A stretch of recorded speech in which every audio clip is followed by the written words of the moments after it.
Welcome to the very first instalment of Cold Blood Sea, a leisurely stroll through some of the darker, stranger stories, crimes, mysteries and general oddities that we all like to study from afar.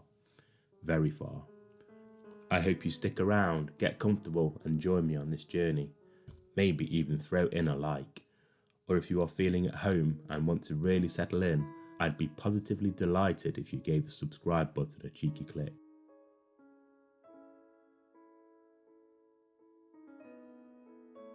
First story took place in the small city of Derby, in the centre of England in mid-1999.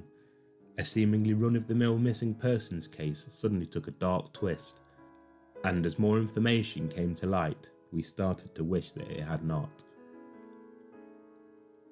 A troubled teenage resident of Derby, 19-year-old Craig Wojciech, suddenly disappeared from his usual haunts around the city. Craig was born in Derby and had lived there his whole life. But as he grew older, a series of poor decisions and a developing drug dependency had set him onto a sinister path. The conclusion of this path is the subject of today's tale.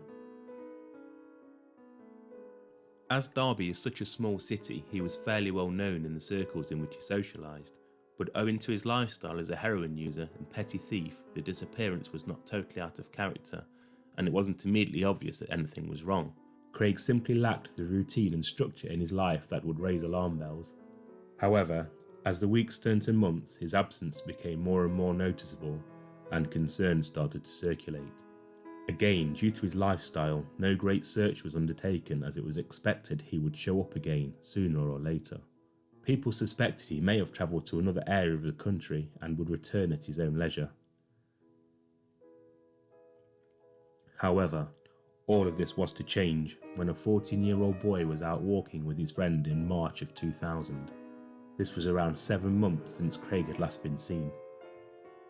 The boys were walking across a disused area of railway sidings on the edge of the city and came across a discarded carrier bag that clearly had something inside. Curiosity clearly got the better of the pair and they decided to take a look as the bag was so out of place. It is to be presumed they would have regretted this decision immediately, as they both recoiled in horror and ran to fetch help.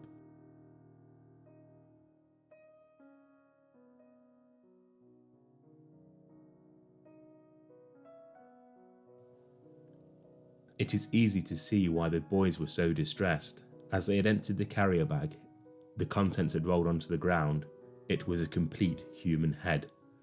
It is truly hard to imagine the shock and possible long-lasting trauma these children suffered by making this discovery. For the small city of Derby, this was big news. The police struggled to hold off the press as questions were asked and a post-mortem arranged. The results of this post-mortem came back as inconclusive as to the time of death, but what was clear was the deceased man's identity. Unfortunately, it was the head of Craig Wojciech.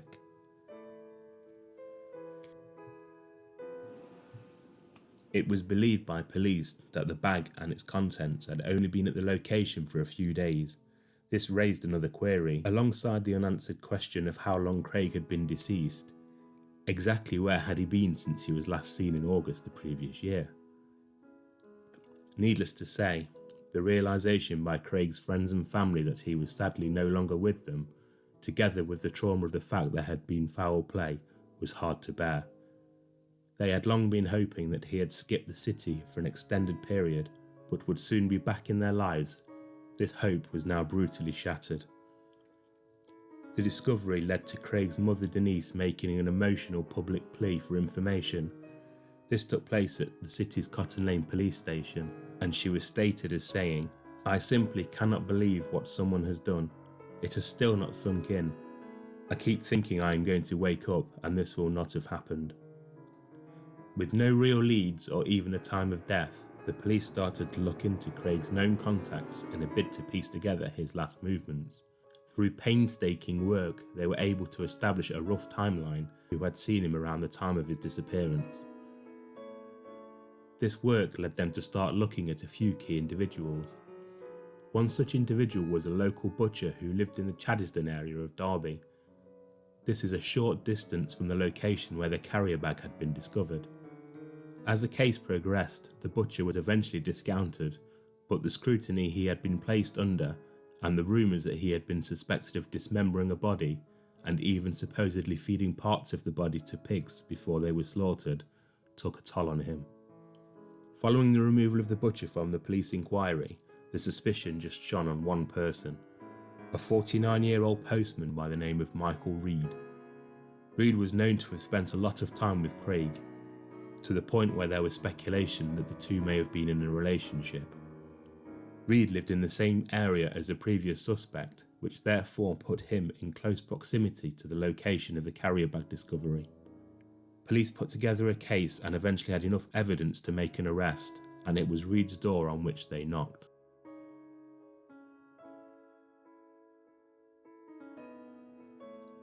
As news spread of the arrest, anecdotal reports from members of the public came to the fore.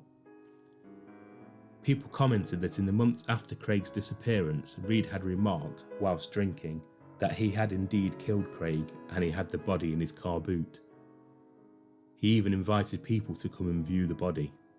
This was obviously shrugged off as a joke in bad taste. Indeed, no one realised that Craig had come to harm at that point in time. Another report centred around Craig's mother, who worked in a local convenience store. Reed had even been in to see her during a shift to discuss her son's disappearance. He presumably did this to embellish the story of her son moving away from the city, and possibly to assess whether she suspected Reed of foul play or his involvement in Craig's disappearance. The case finally came to court in November of 2000 at Leicester City Crown Court, where it was repeated that Reed had bragged to friends and anyone else that would listen that he had murdered Craig, and that he still had the body leading up to the discovery of the severed head. Throughout the hearing, Reed's version of what happened was established. He said that he let Craig stay with him for a short period of time, but realised that Craig was stealing from him. He alleges that when he confronted Craig about this, Craig had pulled a knife and lunged at Reed. Reed then claims that in the ensuing struggle the younger man was accidentally stabbed and died shortly afterwards, despite desperate attempts by Reed to save his life. It was noted, however, that at no point was an ambulance called and neighbours did not report any kind of disturbance. After Craig was deceased, Reed panicked and made a plan to dispose of the body.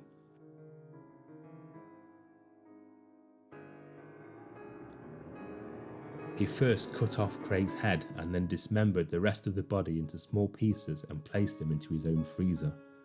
Over an extended period of time, Reed disposed of the majority of the body by hiding a few bags under household waste in his dustbin each week. This was then collected by council refuse collectors. It also seems likely, but was never proven, that he deposited pieces of his victim in other households' waste as he made his rounds delivering mail.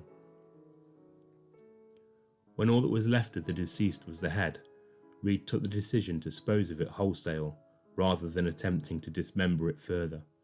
It was this decision that ultimately led to the investigation being launched, as, until this point, no one had really looked into Craig's disappearance, and for all intents and purposes it was believed he had moved away. Reed was found guilty and sentenced to life in prison, which typically means a minimum of 15 years in the UK, with a considerably longer term possible for the most serious crimes, including whole life terms.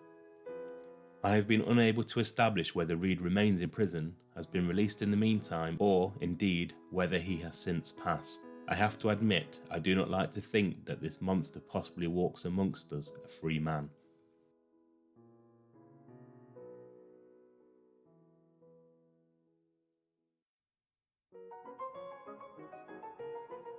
I hope that you've enjoyed this first Cold Blood Sea video. I would like it to be one of many. I thank you for staying the course. I appreciate each and every one of you. If you have enjoyed this brief introduction to the channel, I'd be very grateful of a like. If you would be kind enough to hit the subscribe button, even if only to see if my YouTube skills improve ahead of the next video, it would be truly marvellous. Any comments are also most welcome, whether about the content, suggestions of other topics, or just a few pointers. All of this will help me on my journey. Until the next time, guys, stay safe and stay inquisitive.